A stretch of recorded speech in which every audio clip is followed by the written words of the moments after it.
Buenas tardes, compañeros, profesor.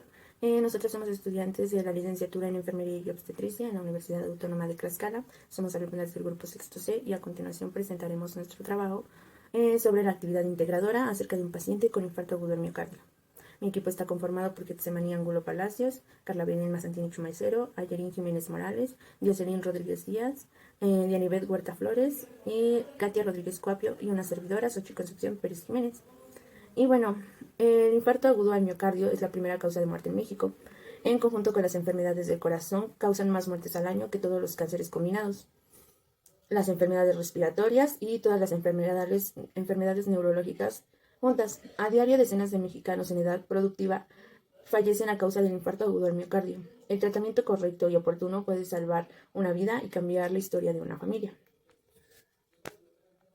Y en nuestro presente trabajo hablaremos acerca de un paciente masculino de 48 años de edad que ingresa al servicio de urgencias en el Hospital General de Tlaxcala, deambulando acompañado de su esposa con una afección cardíaca y con deterioro hemodinámico.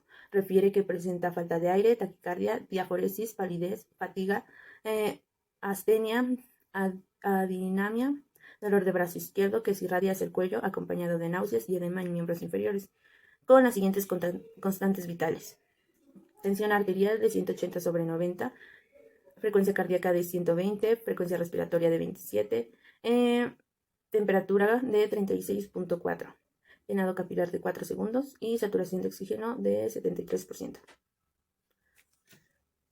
Nuestros objetivos para esta actividad integradora: como objetivo general, colocamos que elaborar y aplicar un plan de cuidados dirigido al paciente con infarto agudo al miocardio, considerando un tratamiento integral.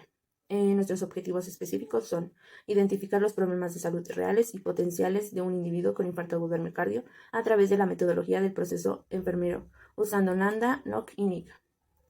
Identificar los factores de riesgo más significativos al infarto agudo al miocardio en pacientes con malos hábitos y sus posibles complicaciones mecánicas, eléctricas, inflamatorias, isquémicas y embólicas. Elaborar un plan de alta que mejora el estilo de vida y permita afrontar su proceso salud-enfermedad e implementar las acciones esenciales frente al paciente con infarto agudo del miocardio. Bueno, ahora pasamos al panorama epidemiológico del infarto agudo al miocardio. Y bueno, tenemos que el IAM es la causa más importante de morbimortalidad en el mundo. Se ha descrito que la incidencia y prevalencia aumentan con la edad y con los factores de riesgo que tenga la persona. Esos factores de riesgo tienen una relación con su estilo de vida que lleven. La epidemiología la dividimos en tres: en mundial, nacional y estatal. En la mundial tenemos que se realizó un estudio en el 2013 y estimó que la enfermedad cardiovascular provocó 17.3 millones de muertes, es decir, el 31.5% de todas las defunciones. A comienzos del siglo XX, la enfermedad cerebrovascular era la causa de aproximadamente el 10% de todas las muertes mundiales, y para el año 2001 la proporción era del 30% y cerca del 80% de esta mortalidad ocurrió en los países de medianos y bajos ingresos.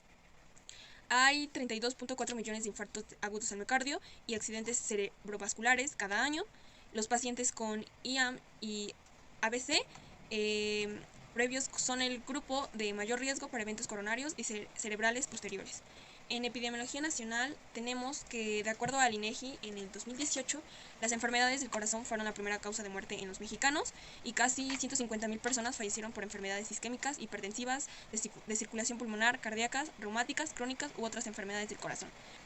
En epidemiología estatal tenemos que la esperanza de vida en este estado es, al nacer, es un total del 75.4% para hombres y el 73.0% para las mujeres. Y bueno, la enfermedad que es la primera causa de mortalidad en este estado es la diabetes, y en el número 2 tenemos lo que es las enfermedades del corazón. Continuamos con la anatomía del corazón. En esta nos dice que el corazón va a estar situado por detrás del esternón y por delante del esófago, la aorta y la columna vertebral. A ambos lados se va a encontrar los pulmones. Va a descansar sobre el diafragma, que es un músculo que va a separar las cavidades torácico-abdominales. Se encuentra dentro de una bolsa denominada pericardio. Tenemos la morfología externa, donde nos dice que tiene una cara anterior y una posterior. Va a estar constituido por dos bordes, uno derecho y uno izquierdo. En la superficie cardíaca se va a hallar grasa, por la cual avanzan las arterias coronarias y llevan sangre al músculo cardíaco, y las venas coronarias, que van a sacar sangre del músculo cardíaco. Dentro de la morfología interna nos dice que está constituida por 4 cavidades, 2 del lado derecho y 2 del lado izquierdo. Dentro de las cavidades superiores se van a denominar aurículas y en la parte inferior se van a denominar ventrículos. También contamos con la fisiopatología, donde nos dice que el infarto agudo del miocardio va a formar parte de lo que conocemos como síndromes coronarios agudos, que son las manifestaciones clínicas de la evolución acelerada de una cardiopatía isquémica. La aterosclerosis puede evolucionar de forma lenta y crónica, dando lugar a la obstrucción progresiva de una arteria coronaria. Los infartos agudos al miocardio son causados por trombosis, que esta va a ser desarrollada como consecuencia de la formación de una placa de ateroma. Cuando el trombo comienza a sobresalir hacia la luz vascular, su componente de fibrina se va a incrementar. Los trombos pueden crecer hasta ocluir la arteria, llevándola a un estadio final en el cual existe una red de fibrina que va a contener un gran número de células rojas atrapadas. Tenemos también que existen 5 tipos de infartos. El tipo 1 va a ser la ruptura, la ulceración y la erosión de la placa de ateroma. El tipo 2 va a ser el desbalance isquémico. En este encontramos el desequilibrio entre la oferta y la demanda. El tipo 3 va a ser la muerte cardíaca.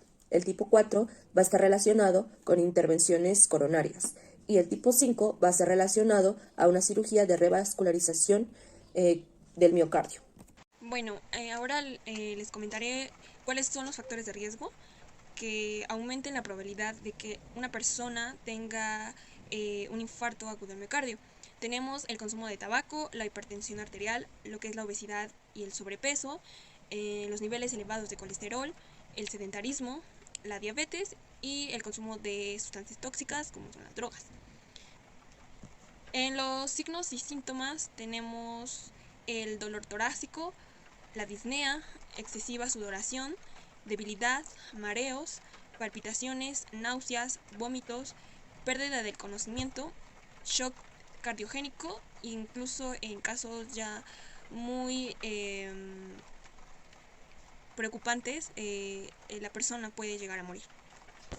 El tratamiento sería atención prehospitalaria, oxígeno, aspirina, nitratos, derivación a un centro médico adecuado. Su tratamiento farmacológico, antiagregantes plaquetarios, anticoagulantes, antianginosos, terapia de reperfusión, hibrinolíticos, angiografía con intervención coronaria percutánea, cirugía de revascularización miocárdica, rehabilitación después del alta, terapia médica crónica de la enfermedad en las arterias coronarias. Los objetivos, que son una TA de 180-90, frecuencia cardíaca de 120, frecuencia respiratoria de 27, llenado capilar de 4 y saturación parcial de oxígeno de 73%.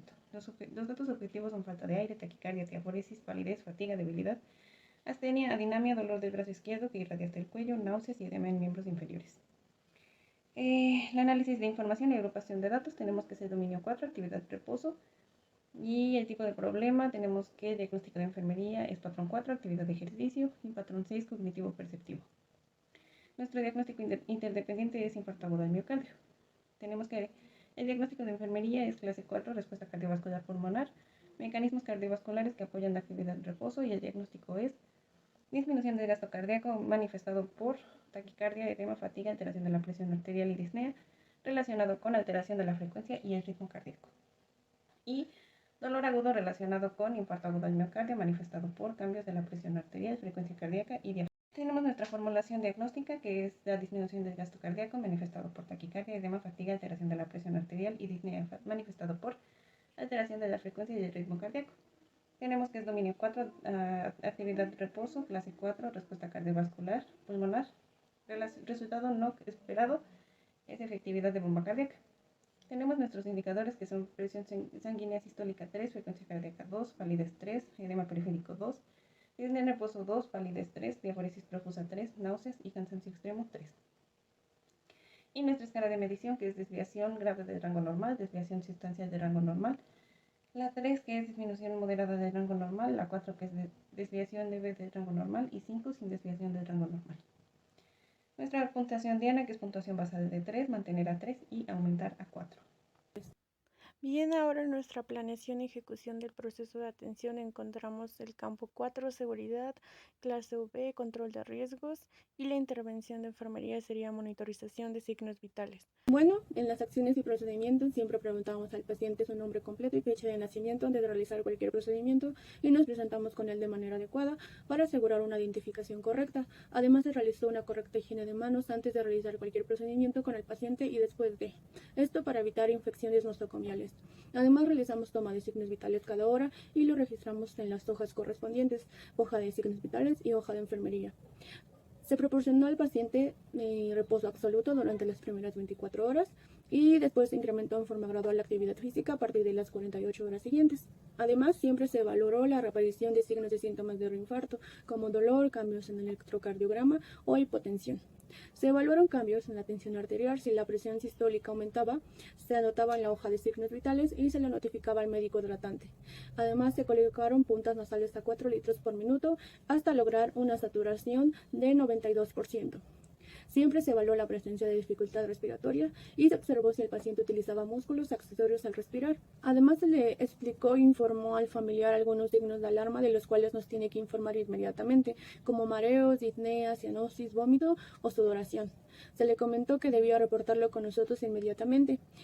Y se observó en cada interacción con el paciente si había presencia de edemas periféricos y el llenado capilar, color y temperatura de la piel. Se vigiló la ingesta y eliminación de líquidos. Además, también se utilizó material estéril y una técnica adecuada al tomar muestras de laboratorio, como química sanguínea, glicemia, enzimas cardíacas y pruebas de coagulación. Además de membretar correctamente las muestras con nombre completo y número de afiliación. Se canalizó una vía periférica de grueso calibre y se realizó el membrete de acuerdo a la institución, en este caso calibre del catéter, fecha de instalación y nombre de quien instaló. Se verificaron siempre las fechas de inserción del catéter y del equipo utilizado y se realizó el cambio si correspondía. Esto también se realizó en las puntas nasales y en los borbatadores. En la administración de los fármacos se siguió el protocolo de los 10 correctos. Antes de preparar algún medicamento, identificamos que el medicamento fuera el correcto, su fecha de caducidad, la dosis en la que viene el medicamento, la vía de administración indicada, que el medicamento fuera el que tenemos que administrar a la hora. Además, solo se administraron medicamentos que nosotros mismos preparamos. Así se tuvo responsabilidad de este. Y de la misma forma nosotros mismos anotamos la administración del medicamento en los formatos correspondientes. En este caso, la hoja de enfermería. En los medicamentos de alto riesgo como la parina, se realizó el membrete según la institución y se hizo doble verificación por parte del personal. Por esto se colocó en el membrete del medicamento las siglas MAR, medicamento de alto riesgo, y el nombre de las personas que lo verificaron. Y por último, se realiza asepsia del puerto antes de administrar algún medicamento por el puerto en Y. El plan de cuidados. En el plan de cuidados, la palabra que utilizamos es cuidado, como sus siglas lo marcan. La C es el cuidado. En el cuidado se le va a tener que comunicar en forma precisa, coherente y eficaz, que pueda entender el paciente y el familiar con su lenguaje como lo puedan comprender. Ahí se le tiene que informar al familiar responsable sobre las necesidades generales que pueda tener el paciente por la enfermedad para poder prevenir algunas enfermedades o podamos prevenir recaídas, complicaciones de la misma. También tiene que tener alguna vida más sana, plena y gozosa. En la U de urgencia se le va a detectar de manera oportuna los signos y síntomas de alerta que puedan tener en riesgo la vida del paciente, como por ejemplo el dolor en el pecho, en la espalda, en el cuello, también en el brazo izquierdo o incluso en la mandíbula, algunas sensaciones de malestar general, mareos, náuseas o sudoraciones. En la I de información se le va a tener que informar o solicitar al médico tratante que lleva el control de la misma enfermedad y del paciente alguna información precisa y coherente para el paciente y para el cuidador principal. En la D de la dieta se le va a tener que educar e informar sobre la alimentación balanceada, la higiene y en la conservación de alimentos, teniendo en cuenta que los horarios de comida, ahí van a ser 3 comidas y 2 colaciones al día. Se le va a tener que decir prácticamente que no consuma sal. En la A de ambiente, ahí se le va a proporcionar un ambiente doméstico, social, sano y libre de algunos riesgos a un agente causal. Ahí se le va a tener que decir cuarto individual y con una ventilación adecuada y prácticamente es una higiene adecuada en las manos para prevenir algún agente causal También tiene que ser un ambiente adecuado para la preparación de algunos alimentos. En la R de recreación nosotros vamos a practicar recreativas saludables al fortalecimiento de los anexos familiares, sociales, de pareja o de amistad. Ahí es importante tener en cuenta la socialidad a través de las salidas, paseos, o pueden recibir o hacer visitas. En la M de medicación, ahí se le va a tener que transmitir de manera coherente la receta médica. En la E de la espiritualidad, ahí se va a tener que expresar la religión, sensaciones del bienestar humano en la cual el paciente pueda cuidar principalmente, que sean libremente, y ahí se van a tener que respetar los valores y las creencias de cada quien. Conclusión, un infarto agudo de miocardio es una emergencia sanitaria que se produce porque una parte del músculo cardíaco se queda repentinamente sin riego debido a la obstrucción de una arteria coronaria. Esta falta de riego produce una lesión del músculo cardíaco, que si no se trata rápidamente producirá la muerte del tejido muscular afectado. La mayor parte de los infartos agudos de miocardio se producen en personas que sufren enfermedades de las arterias coronarias, ocasionadas por la arteriosclerosis. La arteriosclerosis ocasiona un endurecimiento de las arterias y estrecha su calibre interior debido a que se depositan placas de colesterol. El infarto agudo de miocardio es una patología frecuente y es una de las causas de mortalidad entre la población española, aunque en los últimos años ha habido un descenso en esta mortalidad que se relaciona con la mejora de la atención de las emergencias y de la atención sanitaria y con la reducción del número de fumadores.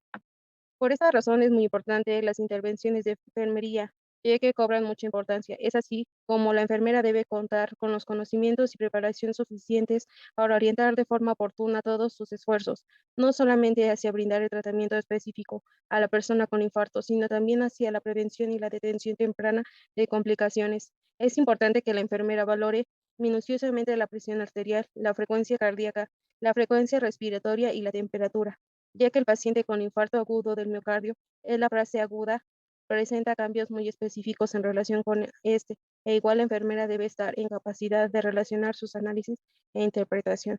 De nuestra parte, eso sería todo. Muchas gracias.